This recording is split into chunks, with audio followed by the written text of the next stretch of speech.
It's a great honor to be speaking in the same hall as Swamiji did 116 years ago. I thank Mary Tamraz and Ranu for arranging this event, and I welcome you all to whatever I can say about the Guru-disciple relationship of Swamiji and Sister Nivedita. As she has mentioned, I love interaction.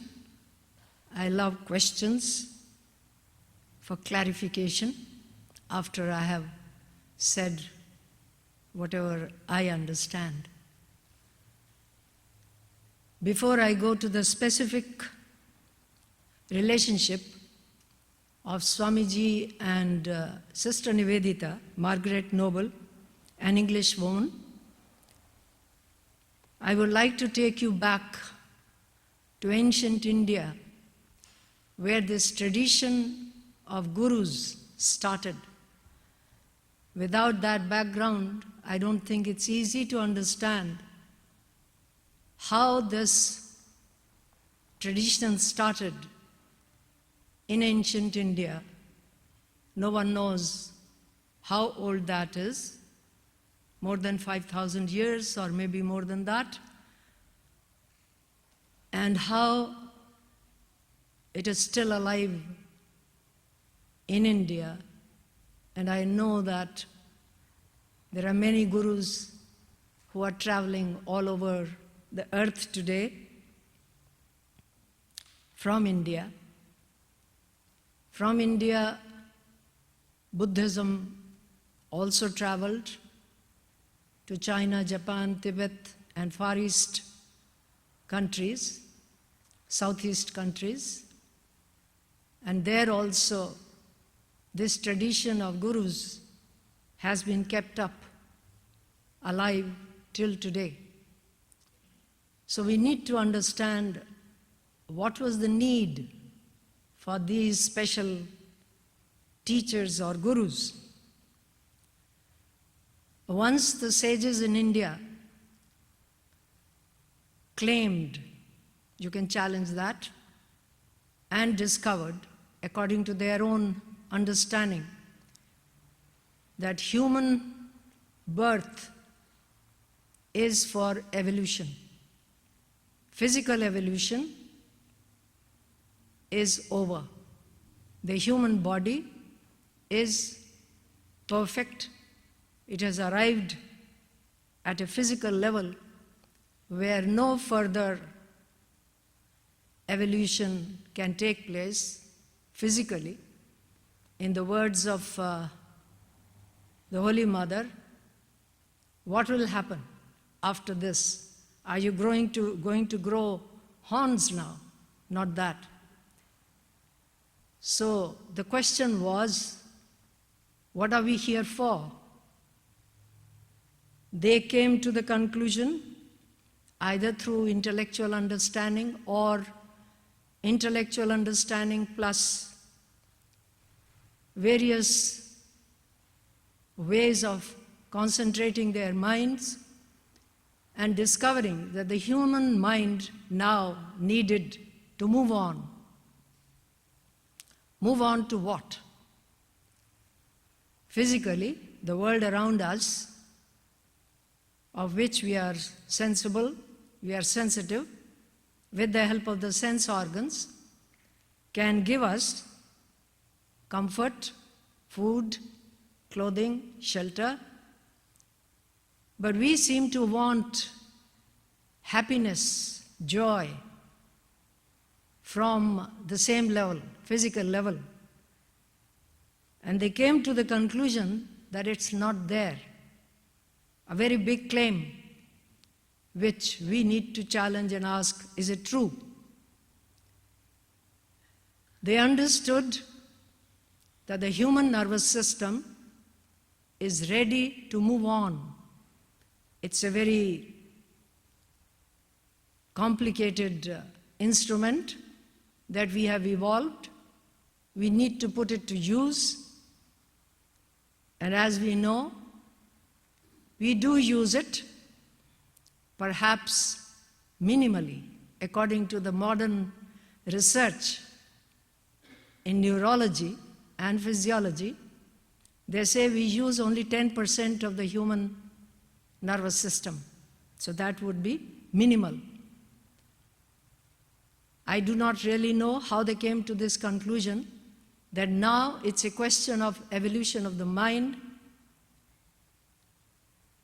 through thoughts, ideas, reasoning, and something beyond.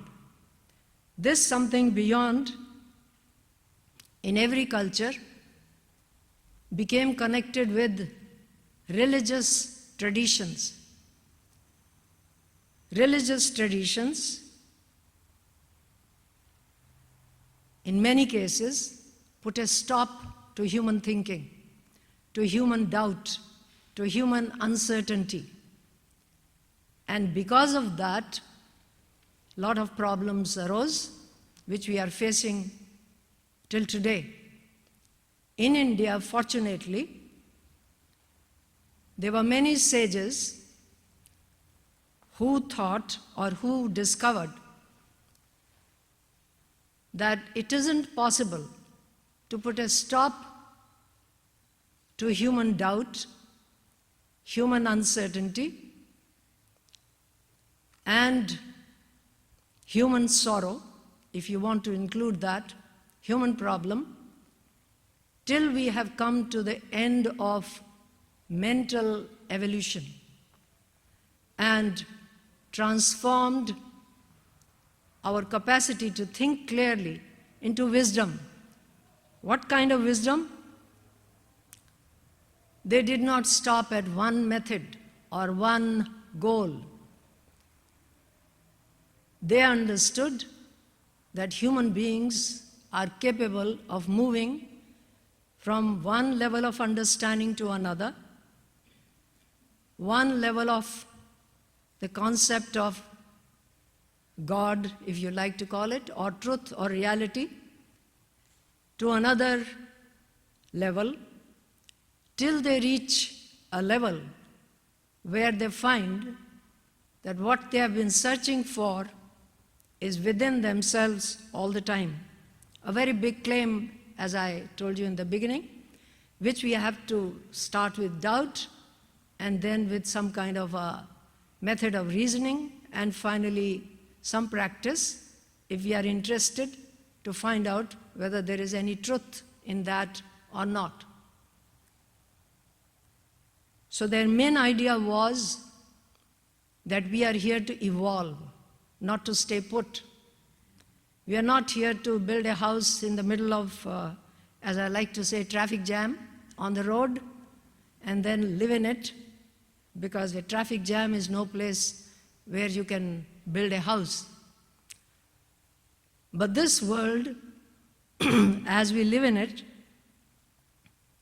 has become more and more complicated, more and more challenges, more and more adjustment, and more ways of understanding or ways of realization of what exactly is happening all around, as well as how do I move in this traffic jam of ideas, emotions, reasons, concepts, and then finally some personal realization, some personal experience.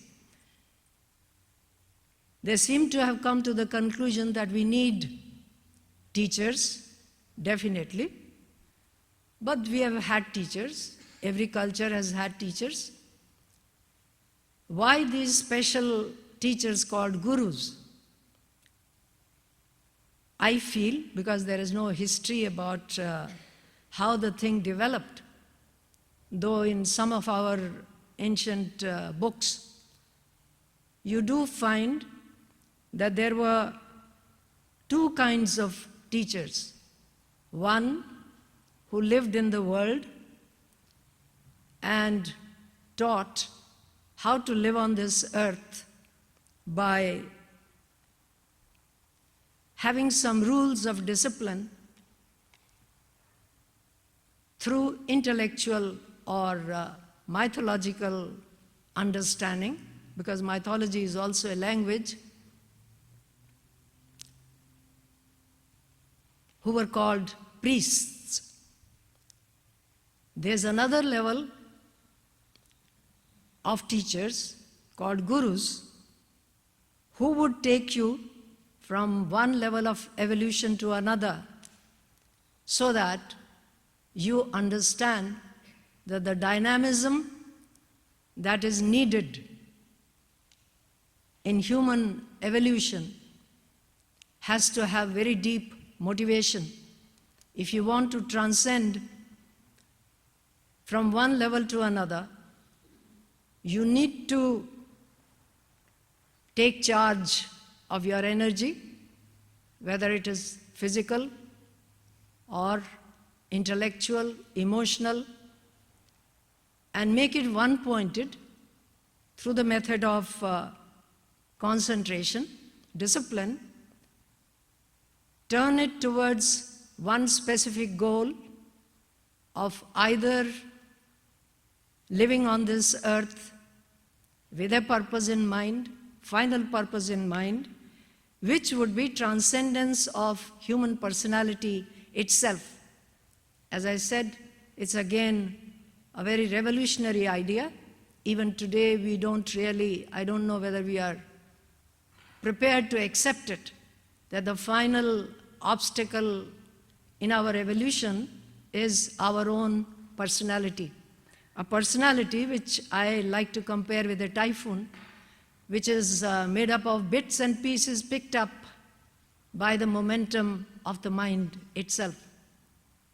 Impressions, ideas, experiences, leaving impressions, which become identified with ourselves, and we like to believe that is what we are, not understanding that many times these likes and dislikes and bits and pieces of information that we gather can become something like a prison house. So the final answer given by these ancient thinkers was that you need to get out of this prison house. Anyway, so as I told you, there were these two types of teachers. One who would take you gradually from the way one likes to live, any kind of lifestyle, makes no difference. The only thing is that one must remember that evolutionary process demands dynamic movement of the mind, not only of the body, of the mind. And the second level of gurus, who also seem to have chosen India as a favorite culture and country, because they came in every age to remind us that that way of evolution is also absolutely necessary.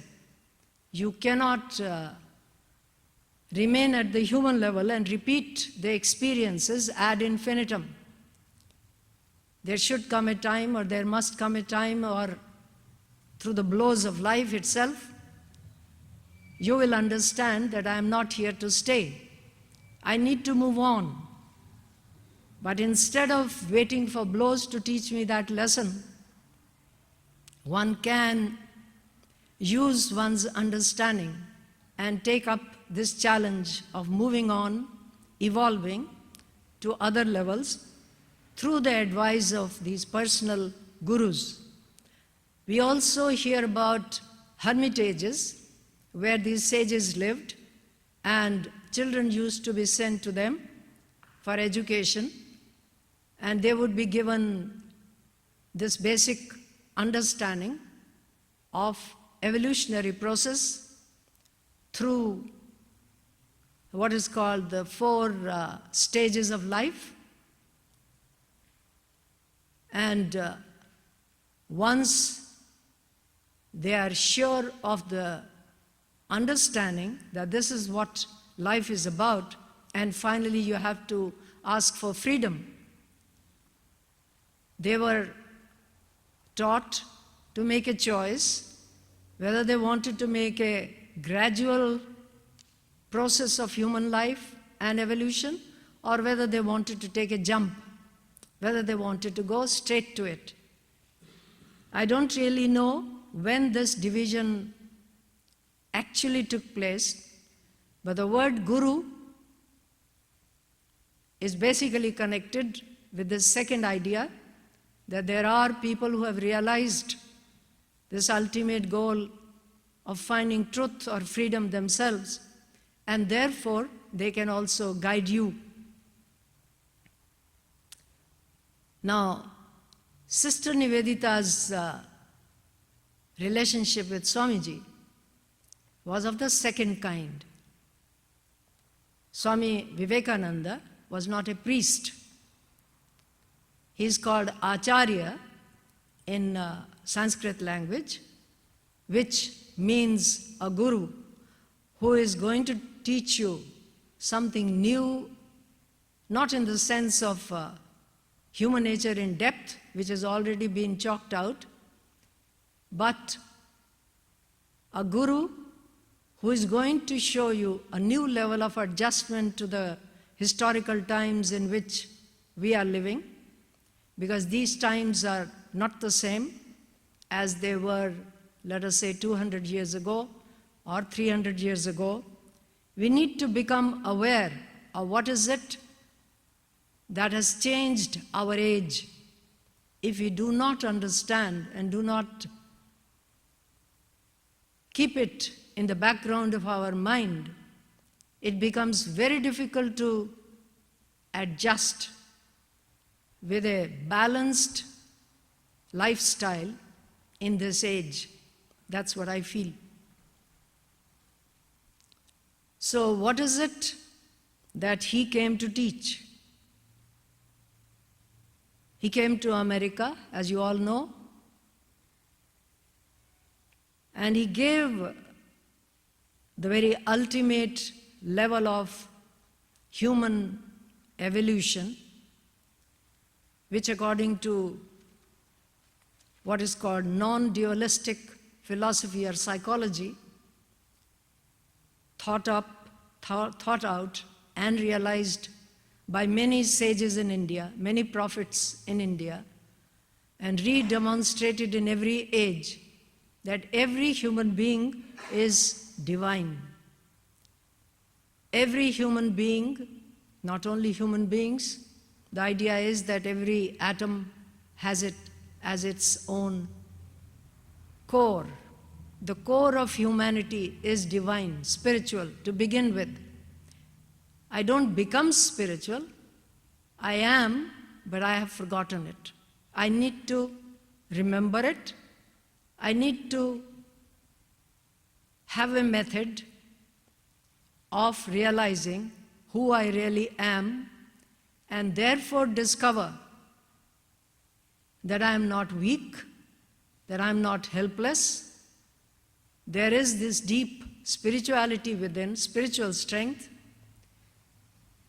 which is what is going to give me the sense of fulfillment.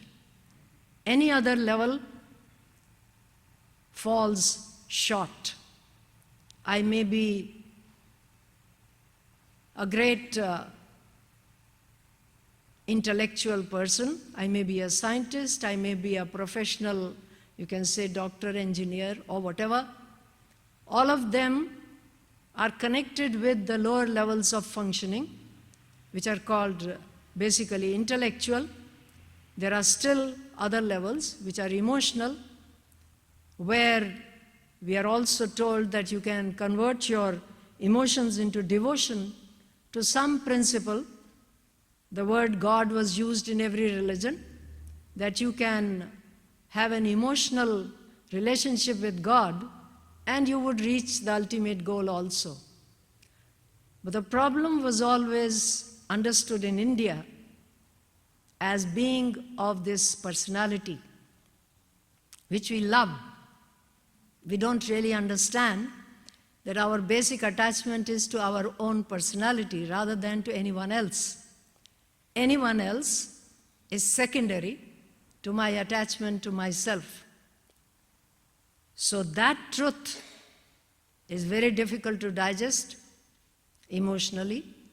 We may understand it, that my personality keeps on changing, that it is nothing but ideas and bits and pieces of opinions and maybe wrong understanding, but I can't leave it because it has become my identity. So to go beyond that and to listen to somebody like Swami Vivekananda, who kept on giving the same idea, especially in this land, again and again through all his lectures, that you are divine. Why don't you accept it? It's a very strange thing.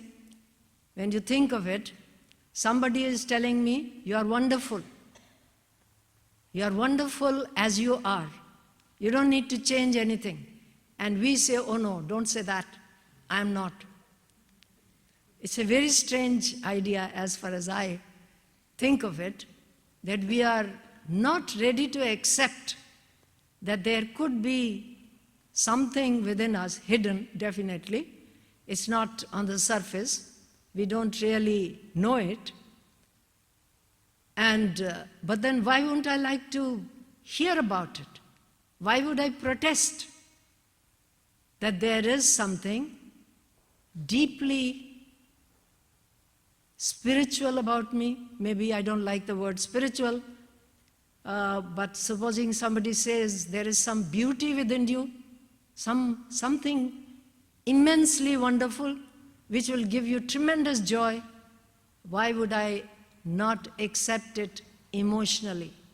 Is a problem that we need to deal with very consciously and understand that it is the greatest obstacle to realizing that depth within myself. Anyway, this was the idea that Swamiji wanted to give to humanity. But Sister Nivedita, who heard these ideas, was tremendously moved by this psychology, understood it, I suppose, to some extent. And because Swamiji also talked about the condition of India, which had fallen on bad times, is still passing through the same to some extent, and he wanted someone, a woman, to help him to start some kind of a center where women of India or the girl children of India would be able to claim their own position in society, because a society gets nurtured through women. And he had this conviction that unless the women, not only in India, all over the earth, take their position as nurturing society once again, civilization is going to die. Anyway, so for that he wanted a woman who would help him. Sister Nivedita heard him in London and was convinced that she wanted to help. She wanted to help him. Whether she had a complete idea of what kind of a relationship would develop between Swamiji and herself, I don't know whether she was aware of it. I think she was not. If you go into her life story, one knows that in the beginning there was a tremendous rebellion in her mind to accept that she had to be retaught something about herself and about the society in which she was supposed to give help. She rebelled for a very long time, almost 1 whole year, till she realized through some kind of spiritual experience that her personality or her personal attitude to Swamiji and the adoration that she wanted to give to him had to be transferred to society at large. She accepted it. That is what is known as discipleship. When you are willing to let go of your own personal biases, personal past, personal points of view, and accept that the Guru or the Master, as she called him, was going to turn your inside completely the way he wanted it. He was trying to mold her. He traveled with her for a long time in Himalayas, tried to teach her, tried to tell her about India and its problems. And when she accepted that, yes, he knew, she did not. That is the beginning.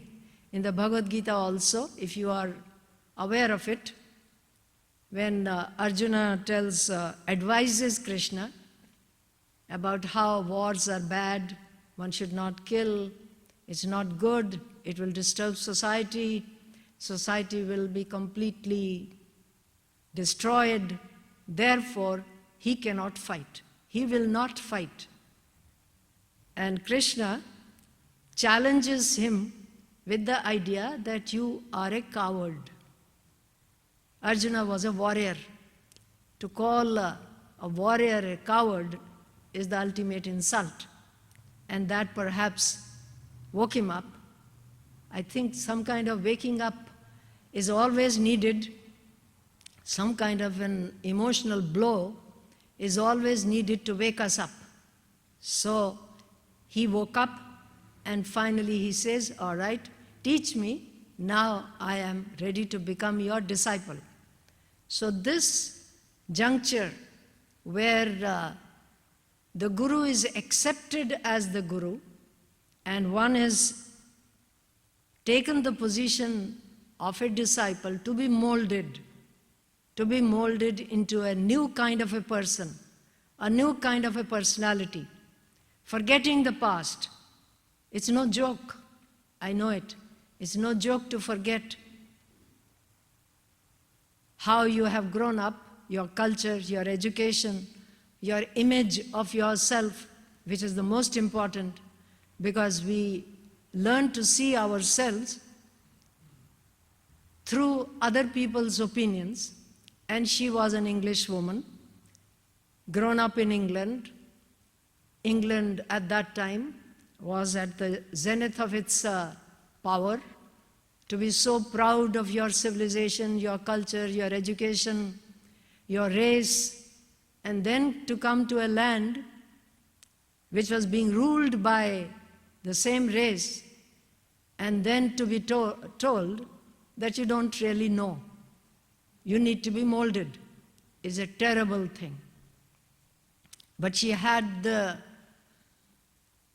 I suppose she had the courage and the boldness to accept the idea that she wanted to be molded. She never went back, she never said that now I can't bear it, I'll go away. There are moments written off in her books where she was absolutely down and out, and someone told Swamiji, I think she can't take it any longer. So he said, all right, I'll go somewhere. He went away for 3 days and he said, when I come back, I'll bring peace. So he touched her, she says in her own words, in the book, The Master as I Saw Him. He touched her, gave her a blessing, and immediately something changed within her. So she became a disciple at that moment. She wanted to be molded. So he molded her in what way? And why India? Why couldn't he send her back to England or America because she was nearer to that culture. Why India? I believe that this idea that human beings are spiritual in their very nature, in their depth, has to be given to the world, and unless India accepts it once again and tries to realize it to whatever extent it can, it will not be able to produce teachers who would be able to give it to any society which would want it. So that's what I feel. That is why India had to become the center. So I also believe she was the first feminist, but not the feminist who had come to destroy, but a feminist who had come to give a new idea of nurturing society through the feminine power.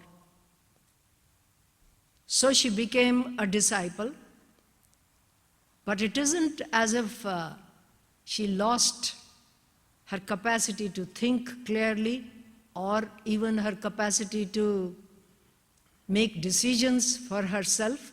That is not what a guru-disciple relationship is about. After the molding is over, it gives tremendous freedom to become a complete personality in the new mold, and then take charge, become responsible, and move on. So to make it short, second time Swamiji traveled to America in 1899. She was also here, and she wanted to collect some money for the school that she had started.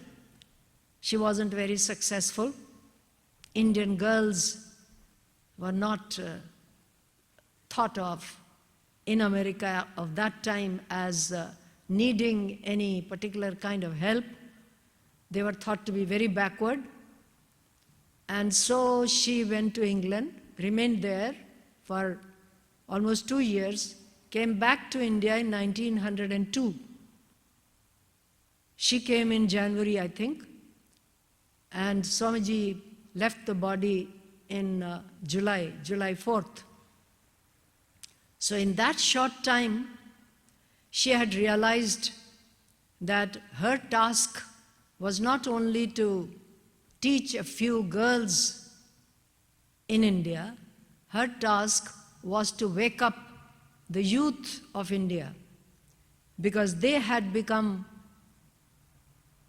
lost their confidence, since for almost 800 years, India had been ruled over by, you can say, foreigners to some extent, 200 years of British rule, and almost 600 years of foreigners, Islamic emperors who also contributed to the civilization of India. But because the spiritual background of Indian thought was very different from the thought of Christianity or Islam, they could not be reconciled. The basic Indian psychology tells us human core is spiritual. You do not need any external help, accepting that the Guru is needed to mold you to some extent and then leave you free to discover your own depth. This idea that I do not need external help for realizing my own inner depth is something that's very basic to Indian thought, though it has been forgotten. I know that also. It isn't as if all Hindus who call themselves inheritors of these ideas really believe in it or practice it, but it needed to come out because the world needs it very badly. I am something wonderful in my basic nature. This is what I need. Because we have become dependent on so many things today, instead of giving importance back to ourselves, we have given importance to everything that is external. And that relatively makes me zero and makes the world huge. And this world then seems to kill me completely, and I do not know what is my position on this earth. To get back that central position that I am the experiencer of this universe, therefore I am always greater than what I experience, is something that comes from Advait Vedanta, the non-dualistic psychology of India, of the ancient Upanishads, which is tremendous, that I need to turn this attention away from the object of experience, look at experience itself which is happening within my own awareness, and then get back to myself who is the experiencer. I need to give that importance back to myself so that I am in charge. I can decide how much of experience, what kind of experience, how to take responsibility. All this is very much needed in the world today, where human beings are becoming objects. So to remind myself that I am the subject, I am the experiencer, is what Swamiji wanted, to give this back to humanity, not only to Indians, not only to Hindus, to everyone. Once upon a time, this idea was hidden. It was not given. The gurus gave it to very select people, to their own disciples who had surrendered to them. But the priests did not give it. They actually made many rules that these ideas must not be given to common people because they would not understand. I am Brahman, I am the truth, I am the light, I am what I am looking for, would, Swamiji says, take their job away. Therefore, the priests in every land kept these ideas away from common people like ourselves. So the time had come that it must be given back to humanity. So you must remember that these ideas were given by Swamiji to America by breaking a very basic rule of Hindu society. Not only did he cross the oceans, which was also supposed to be something not done in those days, he broke that rule, and then he broadcast these basic ideas which are life-giving to humanity. Whoever is willing to listen and willing to take it in and practice, he gave it. And from there, Sister Nivedita understood that her job as a disciple of Swami Vivekananda was to first of all give it to the Hindu youth, to the Indians of that time. And if you read the history of the freedom movement, political freedom movement of India, you will realize that they were inspired by her in a very big way, because she lectured from one end of India to another, making them aware that this is what was needed to gain self-confidence so that they would fight for the political freedom first and then later on for the other freedoms also. So this job she did to her capacity. She tolerated or she bore all kinds of problems, all kinds of obstacles. India is a very hot land. No fans in those days. No, don't think of air conditioning or anything like that. She lived in Calcutta, which is boiling most of the time. And she tolerated that. Lack of food, because nobody would, society was not ready to really sustain her at that time. Traveling all alone, all over India, and then having to also make money by writing articles and books, which gave her the minimum amount for keeping body and soul together. So she traveled back to America once and England also, but most of her life was spent in India trying to rouse the youth of India to self-confident awareness once again so that they could take over. And at the age of 44, very young, her energy was over. She gave her all to India, which we who are born in India do not give. So, with these words, I pay my homage to Sister Nivedita and open it to you if you have any questions.